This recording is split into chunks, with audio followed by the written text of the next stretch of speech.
Episode के आगाज में हम देखते हैं कि एक फोटोग्राफर कपल को वेडिंग शूट के लिए चीजू माउंटेन में लेके आता है। वहाँ एक स्टैचू होता है जिसका नाम दोल हैरू बांग है।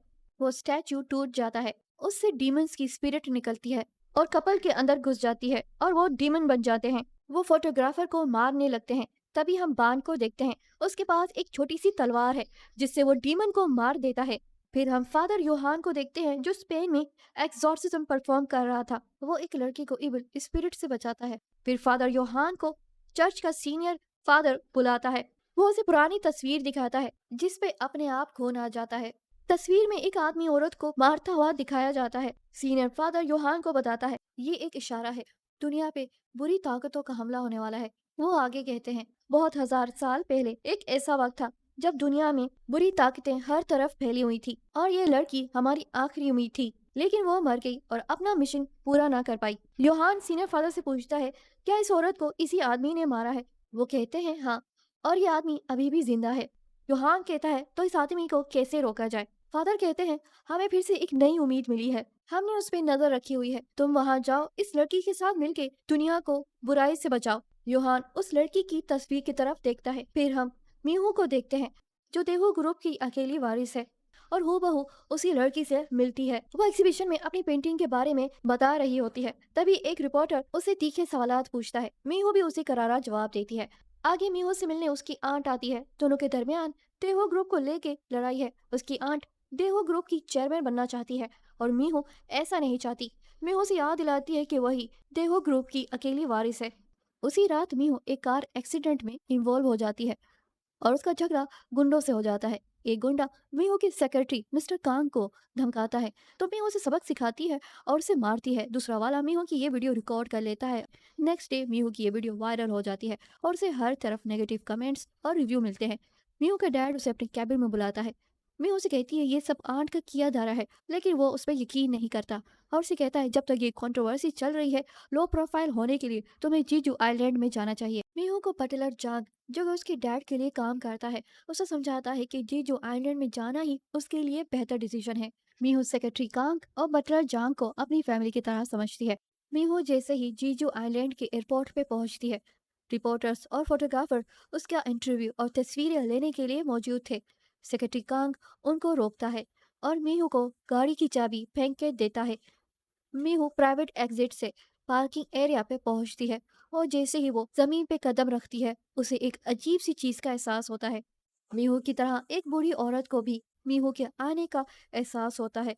पार्किंग एरिया में मीहू के पीछे डीमन ब्राइड मारने के लिए पीछे पड़ जाती है। मीहू से बचने के लिए एक ट्रक में घुस जाती है। वो डीमन ब्राइड उसे मारने ही वाली थी कि तभी बान वहां आता है और वो उस डीमन ब्राइड को अपनी मैजिकल तलवार से मार देता है। बान ट्रक का दरवाजा तोड़ता है और दोनों एक दूसरे को देखते हैं। मीहू को फिर से किसी चीज का एहसास होता है और वो बेहोश हो जाती है। मीहू को जब होश आता है तो अपने घर पे होती है। बटलर जांग और सेक्रेटरी कांग उसके पास होते हैं। वो उन्हें पूरी कहानी बताती है, लेकिन दोनों ही उसकी बात का यकीन नहीं करते। मीहू पूछती है कि ये जगह कौन सी है। बटलर जांग उसे कहता है कि ये जगह सबसे सेफ है। अगले दिन वही बूढ़ी औरत बान से बात करती है। वो बान से पूछती है वो वापस आ गई है और क्या वो सच में उसी की तरह दिखती है। बान कहता है मीहू ने मुझे नहीं पहचाना है। वो कहती है क्योंकि उसे अभी कुछ याद ही नहीं है। अब सीन फ्लैशबैक में जाता है और हजारों साल पीछे की स्टोरी दिखाई जाती है। कदीम जीजू दिखाया जाता है। बान एक वाहिद लड़का था जो डीमन के कत्ले आम से बच गया था, जबकि उसका पूरा खानदान मारा गया था। उस वक्त का लीडर जोंग रियोंग पान को रेड मून के वक्त डीमन स्लेयर बनाना चाहता था ताकि वो डीमन लस्ट को मारे जो इंसानों का कत्लेआम कर रहा था। तभी हम उसी औरत को देखते हैं जो बान से बात करती है।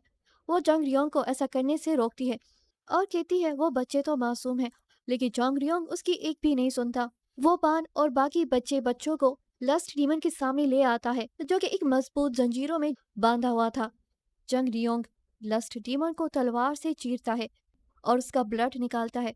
फिर उसी तलवार का इस्तेमाल करते हुए उसका ब्लड बान और दूसरे बच्चों की पीठ में डालता है और वो डीमंस बन जाते हैं। अब जितने भी बच्चों पे एक्सपेरिमेंट किया गया था उनमें सिर्फ बान और दूसरा लड़का गोंग तान ही बचता है। दोनों को आधा इंसान और आधा डीमन कहा जाता है। डीमन स्लेयर बनने के लिए दोनों को ट्रेनिंग भी दी जाती है। फिर हम वॉन जोंग को देखते हैं जो देखती है कि जबरदस्ती दोनों पे डीमन स्लेयर बनने के लिए टॉर्चर किया जा रहा था। अब स्टोरी प्रेजेंट में शिफ्ट होती है और मीहू तमारा हाई स्कूल में होती है। वो वहाँ के प्रिंसिपल से जाके मिलती है और कहती है कि वो इस हाई स्कूल को फाइनेंशियली हेल्प करना चाहती है। वो अपनी एक फ्रेंड से मिलती है जो वहीं टीचर की जॉब कर रही है। घर वापस आते हुए मीहू मोबाइल पे आर्टिकल्स पढ़ती है जिस पर लिखा था कि उसकी आंट देहू ग्रुप की नेक्स्ट चेयरवुमैन बन गई है। गुस्सा आता है और अपने डैड को कॉल करती है, लेकिन उसका डैड उल्टा उसे ही डांटता है। फिर मीहू को एक कॉल आती है जो उसे सेक्रेटरी कांग के बारे में बताता है कि वो मीहू की आंट के साथ मिला हुआ है और उनके लिए काम करता है। मीहू सेक्रेटरी कांग को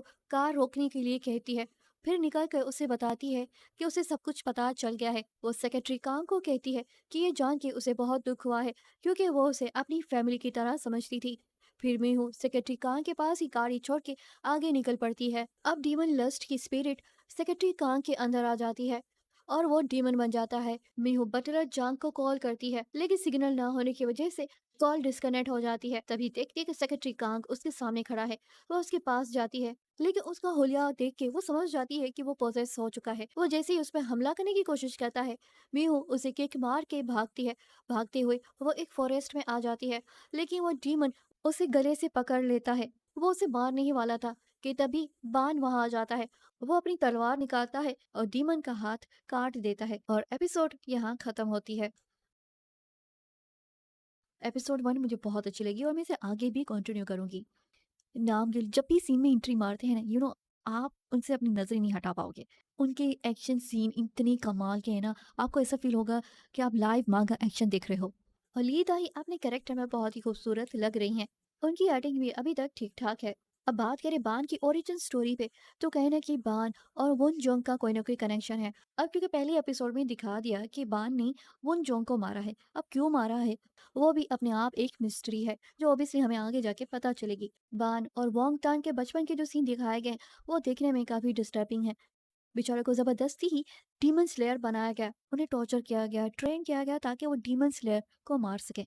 सो यार that's for today guys. I hope आपको मेरी वीडियो अच्छी लगी होगी। वीडियो अच्छी लगी हो तो लाइक करें, चैनल को सब्सक्राइब कीजिएगा ताकि आप मेरे चैनल पे ऐसे ही new Korean drama, Thai drama और चाइनीज ड्रामा के एक्सप्लेन वीडियो देखते रहें। Thanks for watching and take care.